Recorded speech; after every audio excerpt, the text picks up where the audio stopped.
Bonjour, chère servante mère. Bonjour, bonjour, bonjour. Que le Seigneur vous bénisse et merci d'être à l'écoute encore une fois d'une de nos leçons. Nous sommes à la leçon numéro 5 et aujourd'hui je vais parler de la place de la femme dans le leadership de l'Église. Mais comme d'habitude, avant d'entrer dans ce sujet, je vais répondre aux questions qui ont été posées dans la dernière leçon et puis entrer dans la nouvelle leçon. Mais avant cela, laissons ce travail entre les mains du Seigneur. Prions. Éternel mon Dieu, toi tu te tiens derrière ta parole pour l'accomplir. Et c'est toi qui as les paroles de la vie éternelle. Guide-nous Seigneur dans cette leçon. Conduis-nous par ton Saint-Esprit qui est le meilleur enseignant, afin que la conviction soit faite dans nos cœurs, pour que nous puissions te servir en toute liberté, parce que celui que le Fils a affranchi, il est réellement libre.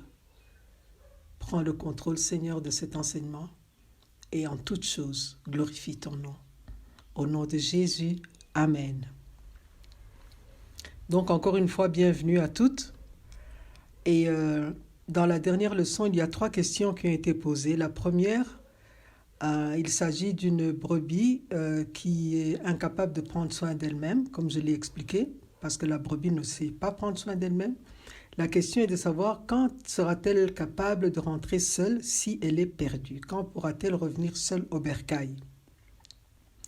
Si vous lisez la parabole de la brebis perdue dans Luc chapitre 15 verset 4, je ne vais pas entrer dans les détails parce que nous avons beaucoup de choses à apprendre aujourd'hui, on comprendra très bien que puisque la brebis a toujours besoin du berger, le berger va même abandonner les 99 qui sont dans la bergerie pour aller chercher celle qui est perdue, parce que la brebis ne retrouve jamais seule le chemin du bercail.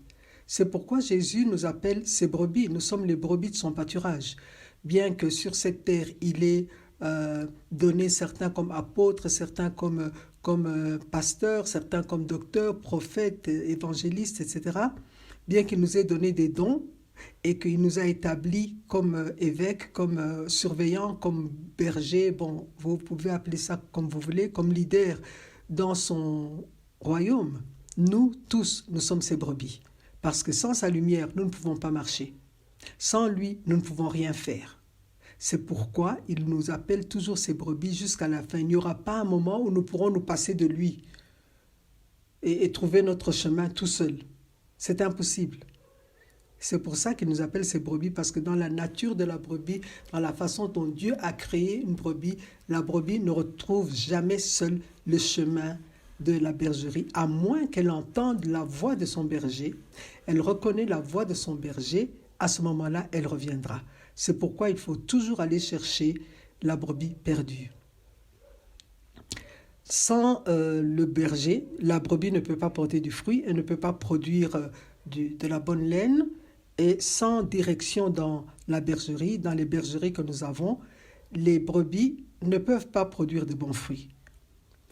Et si elle est perdue, si elle a quitté la bergerie, un autre berger peut la trouver et se l'approprier et commencer à la nourrir de sa façon. Comme je l'ai dit, nous sommes tous bergers et brebis, nous sommes tous des brebis du Seigneur.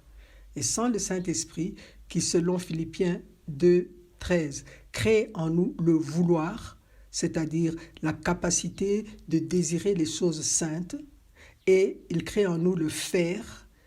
Il produit en nous le faire, c'est-à-dire qu'il nous donne la force pour exécuter ces choses que nous avons découvertes, qui sont selon la volonté de Dieu.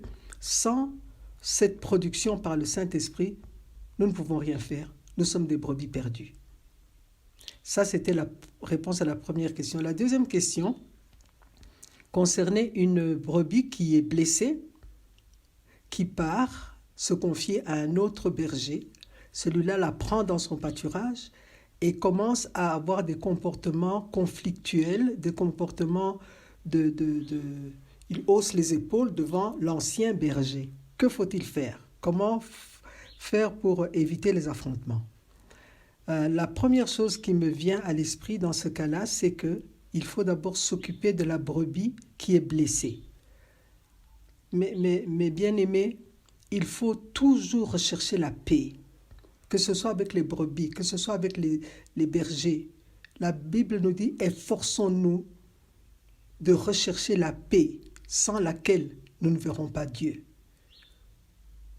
Alors il faut s'efforcer, faire un pas vers cette brebis, lui parler, voir qu'est-ce qui ne va pas, demander pardon si c'est nécessaire, guérir sa blessure. Peut-être qu'elle reviendra, peut-être qu'elle restera chez l'autre pasteur, mais il faut être sûr que tout est déblayé entre le berger, l'ancien berger, et son ancienne brebis. Alors, concernant le pasteur qui a pris cette brebis sous son aile et sous sa protection et qui peut-être lui donne ce qui lui manquait, mais son attitude conflictuelle et de défi n'est pas bonne, ça nous en parlerons dans la résolution des conflits. Ça va être trop long de développer ça maintenant, mais il y a tout un chapitre sur la résolution des conflits. La dernière question a été posée hier ou aujourd'hui. Il s'agit d'une brebis qui a une forte tête, une tête brûlée, comme on dit. Elle dirige un peu les autres, elle dérange les autres, elle les amène à avoir des attitudes de rébellion. Que faut-il faire? Est-ce qu'il faut la chasser de la bergerie, pardon? Je pense que la première chose à faire, c'est de s'assurer que cette brebis est vraiment une brebis, qu'elle fait partie du pâturage. C'est-à-dire qu'il faut s'assurer qu'elle a reçu Jésus-Christ comme Seigneur et Sauveur, que le Saint-Esprit vit en elle.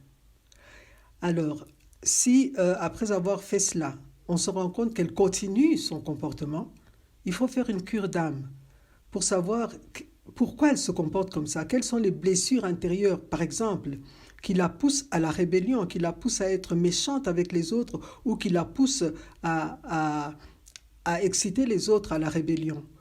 Dans les troupeaux normaux, avec les animaux, les vrais animaux, il y a des brebis comme ça qui poussent les autres, qui les poussent avec les cornes, qui les font dégringoler de la montagne et tout ça. Il y a des gens comme ça, des brebis qui sont des têtes brûlées, et c'est à ce genre de brebis que le berger casse la patte. Mais en ce qui nous concerne, avec nos brebis, il faut essayer de savoir qu'est-ce qui ne va pas, pourquoi elles se comportent comme ça. Et il faut l'aider à laisser croître en elle le fruit du Saint-Esprit. Et quand c'est nécessaire, si elle s'entête, il faut la corriger, tout en la prenant sur le cœur du berger. Il faut essayer de la voir avec vous à chaque instant. Si c'est même possible, de l'amener chez vous à la maison et de la garder pendant quelque temps chez vous à la maison pour pouvoir éduquer son cœur, parler à son cœur et prier avec elle. Qu'elle se rende compte qu'il y a un problème dans sa vie. Procéder à une délivrance. Et pendant ce même temps, il faut encadrer les autres brebis qui ont été entraînées à la rébellion. Il faut les encadrer aussi pour qu'elles voient que cette situation n'est pas normale. Leur rébellion n'est pas normale, bien qu'elle ne soit pas entièrement responsable. Et il faut aussi les amener au pardon dans l'amour. Je sais, ça demande beaucoup de travail et ça prend beaucoup de temps. Mais c'est ça être berger. Notre Dieu est compatissant, lent à la colère et riche en bonté et en justice. Et remarquez que sa bonté précède toujours son jugement. Cette justice dont nous parlons, la bonté de Dieu précède toujours le jugement. Donc nous devons faire de même. Mais si cette brebis est un leader dans la bergerie, si vous l'avez établi avec des responsabilités, là c'est un autre niveau de discipline et nous en reparlerons dans la résolution des conflits. Amen. Passons maintenant dans notre leçon d'aujourd'hui qui concerne la femme dans le leadership de l'Église. Dans cette leçon, il y aura beaucoup de lectures, beaucoup de passages bibliques. Donc, s'il vous plaît, ayez votre Bible ouverte avec vous pour que vous puissiez suivre progressivement comment nous avançons. Pourquoi est-ce que j'en parle? Il est important d'en parler. Pas parce que nous doutons de nos appels, mais pour avoir des bases bibliques claires et solides. Parce qu'on entend beaucoup de questions. Est-ce qu'une femme peut prêcher? Est-ce qu'une femme peut enseigner? Est-ce qu'elle peut enseigner devant les hommes ou bien elle doit seulement enseigner aux femmes et aux enfants? Est-ce qu'une femme peut être ordonnée? Est-ce qu'une femme doit porter le foulard tout le temps? Il y a plusieurs écoles d'interprétation. Mais je vais, dans cet enseignement, je vais d'abord exposer ce sur quoi tout le monde est d'accord. Et puis, je vais parler de Dieu et du leadership féminin dans la Bible. Et puis, nous allons entrer dans les écrits de Paul, qui sont la cause ou la base des controverses et des tiraillements au sujet du ministère de la femme. Il y a beaucoup à dire et je vais prendre mon temps. Ça veut dire que je ne vais certainement pas terminer aujourd'hui et je terminerai probablement la semaine prochaine. Alors, commençons par ce sur quoi tout le monde est d'accord. Premièrement, les hommes et les femmes, selon Éphésiens chapitre 2, verset 8, nous sommes tous sauvés par la grâce, par le moyen de la foi. Et cela ne vient pas de nous, c'est un don de Dieu. Donc, et les hommes et les femmes sont sauvés de la même façon par la foi en Jésus-Christ et c'est un don de Dieu, c'est par la grâce. La grâce, c'est une faveur imméritée. Et Galates chapitre 3, verset 28 nous dit que en Christ, il n'y a ni homme ni femme. Il ne fait pas de différence de genre. Ça, c'est la première chose sur laquelle tout le monde est d'accord. Deuxième point sur lequel tout le monde est d'accord, c'est que, comme Joël avait dit dans Joël chapitre 2, verset 28, que après cela, je répandrai mon esprit sur toute chair. Vous connaissez le verset. Quand le Saint-Esprit a été répandu à la Pentecôte, dans la chambre haute, il y avait des hommes et des femmes. Tous ont été remplis du Saint-Esprit. Tous ont commencé à parler d'autres langues. Tous ont été touchés, et hommes et femmes. Ça, tout le monde est d'accord là-dessus. Et la troisième chose sur laquelle tout le monde est d'accord aussi, à moins qu'on soit vraiment de mauvaise foi, c'est au sujet des dons spirituels. 1 Corinthiens 12, 11 dit « Un seul et même esprit opère toutes ces choses, les distribuant à chacun en particulier comme il veut. » Personne ne va dicter au Saint-Esprit de donner tel don à tel homme, aux hommes et ne pas donner aux femmes. Ou même parmi les hommes de donner tel don à X, Y, Z et ne pas donner à A, B, C.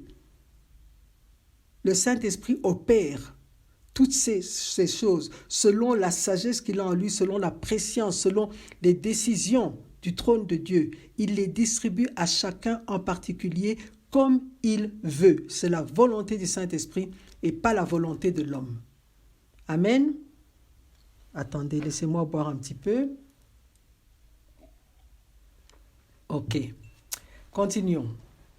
Donc nous avons parlé de ce sur quoi tout le monde est d'accord. Maintenant, la deuxième partie dans ce chapitre, c'est Dieu et les femmes leaders. Il est évident, j'insiste, évident, que Dieu a utilisé des femmes dans tous les niveaux de leadership. Ancien Testament, la création de la femme, commençons par là. Genèse chapitre 1, verset 28. Dieu a créé l'homme et la femme tous les deux à son image et à sa ressemblance. La même texture, le même esprit, à l'image et à la ressemblance de Dieu. Donc, quand la création voyait la femme, il voyait Dieu, image et ressemblance de Dieu. Quand il voyait l'homme, il voyait l'image et la ressemblance de Dieu. Et dans le verset 28 de Genèse chapitre 1, il les a bénis tous les deux, de la même façon, de la même bénédiction, du même potentiel. Il a dit « Soyez féconds, multipliez, remplissez la terre et l'assujettissez, dominez sur les poissons de la mer, les oiseaux du ciel et sur tout animal qui se meut sur la terre. » Tous les deux, l'homme et la femme, le même niveau de leadership. Dieu n'a pas fait de distinction à ce moment-là. La distinction est venue dans le leadership de la famille, pas dans le leadership de la création. C'est dans le leadership de la famille qu'il y a eu maintenant la parole de Dieu qui dit que l'homme, le mari, il est le chef de sa femme parce qu'il faut une hiérarchie, il faut de l'ordre dans la famille. Mais concernant la création, la femme a le même niveau de leadership que l'homme. Toujours dans l'Ancien Testament, Marie, la sœur de Moïse, était prophétesse et leader en Israël. Michée chapitre 6, versets 3 à 4, Dieu parle à son peuple, à Israël, et lui dit « Mon peuple, que t'ai-je fait? En quoi t'ai-je fatigué? Réponds-moi, car je t'ai fait monter du pays d'Égypte, je t'ai délivré de la maison de servitude, et j'ai envoyé devant toi Moïse, Aaron et Marie. » Dans la bouche de Dieu, il dit qu'il a envoyé 3 leaders devant Israël pour les faire sortir d'Égypte, et il s'agit de Moïse, Aaron et Marie. Et Marie est une femme placée comme leader sur tout Israël, des milliers de gens, pour aider ses 2 frères à faire monter le peuple de l'Égypte vers la terre promise. 3e exemple de l'Ancien Testament, et il y en a beaucoup, mais je n'ai retenu que ces 3-là. Déborah, Juge chapitre 4, verset 4. Elle est présentée comme une prophétesse, une femme mariée à Lapidote et juge en Israël. Quel était le rôle du juge? Le juge y tranchait selon la loi, il donnait des injonctions de gouvernance, il n'y avait pas de roi, c'était le juge qui jouait tous ces rôles-là. Il instruisait et les hommes et les femmes. Déborah, prophétesse, femme mariée, donc elle était sous l'autorité de son mari, mais dans l'assemblée, dans le pays, dans Israël, elle était gouverneure, elle était juge. Elle instruisait les hommes et les femmes. Et par insouciance de Barak, le général Barak de l'armée d'Israël, elle est devenue chef militaire à côté de lui parce que Barak, après avoir reçu la prophétie de conduire la bataille, il a dit à Déborah, si tu ne viens pas avec moi, je ne viendrai pas.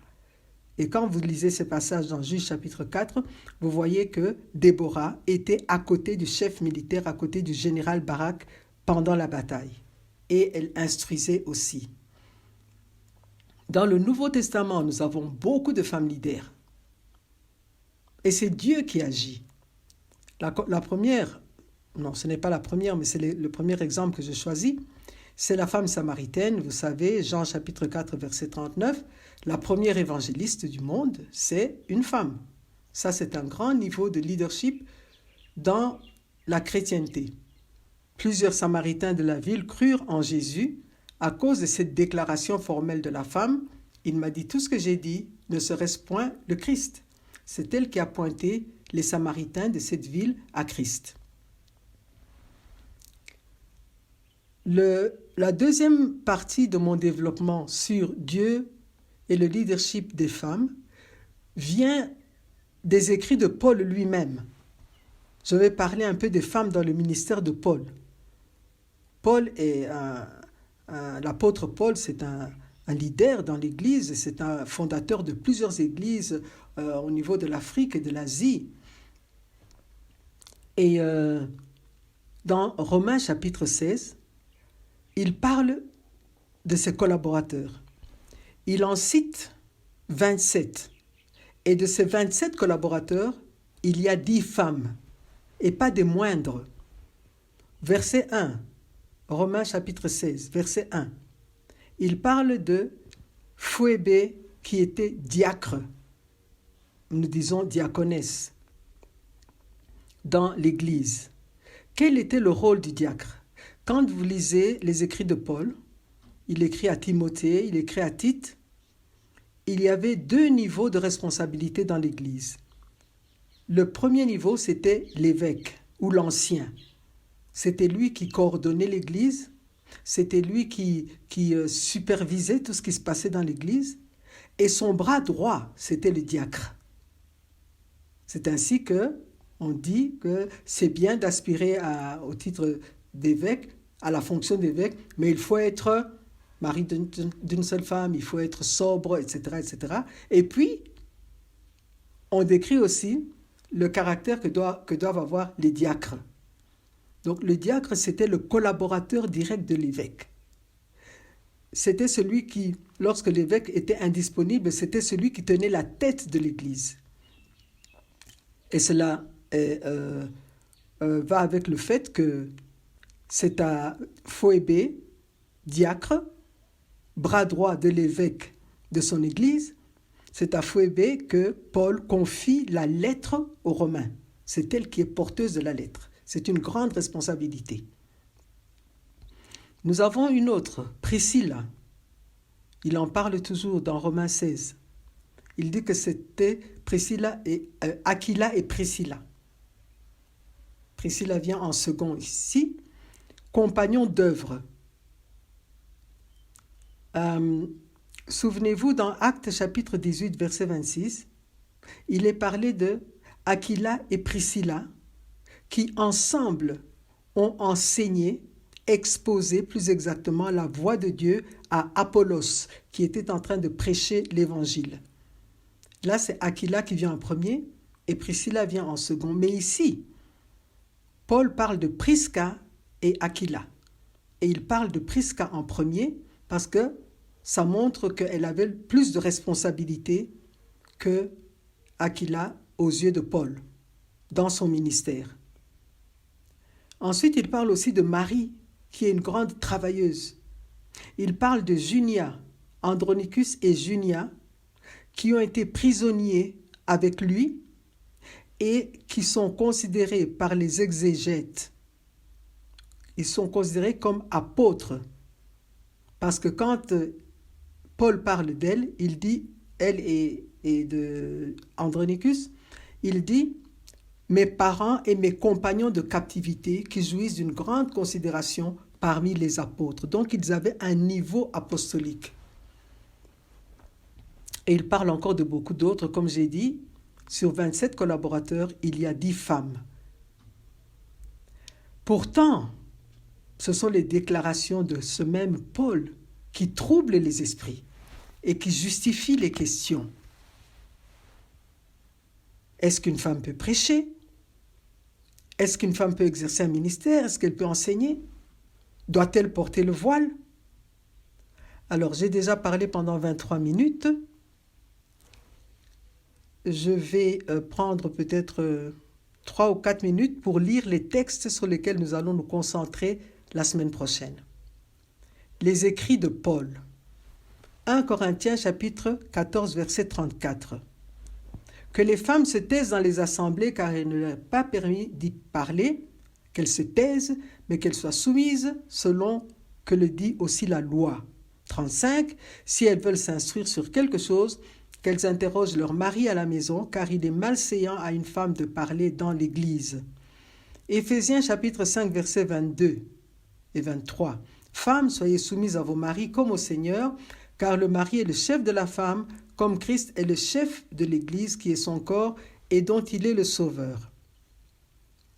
1 Timothée chapitre 2, versets 9 à 14. Je veux aussi que les femmes vêtues d'une manière décente, avec pudeur et modestie, ne se parent ni de tresses, ni d'or, ni de perles, ni d'habits somptueux, mais qu'elles se parent de bonnes œuvres, comme il convient à des femmes qui font profession de servir Dieu. Que la femme écoute l'instruction en silence avec une entière soumission. Je ne permets pas à la femme d'enseigner, ni de prendre de l'autorité sur l'homme, mais elle doit demeurer dans le silence, car Adam a été formé le premier, Ève ensuite. Et ce n'est pas Adam qui a été séduit, c'est la femme qui, séduite, s'est rendue coupable de transgression. Je vais m'arrêter là, je vais continuer la semaine prochaine avec les écrits de Paul et puis nous allons entrer dans la grande discussion. je vous demanderai de lire déjà ces passages. Lisez 1 Corinthiens chapitre 11 versets 3 à 15. C'est le dernier texte que nous allons lire, mais je le lirai la semaine prochaine parce que nous n'avons plus le temps aujourd'hui. Et préparez-vous à recevoir cet enseignement. J'ai terminé pour aujourd'hui. Que Dieu soit loué. Merci Seigneur pour ta grâce. Merci pour le Saint-Esprit. Merci Seigneur pour le feu que tu places en nous. Merci Seigneur parce que tu nous as choisis pour que nous soyons tes témoins, que nous puissions être des bergères, que nous puissions encadrer tes brebis pour la gloire de ton nom. Au nom de Jésus. Amen.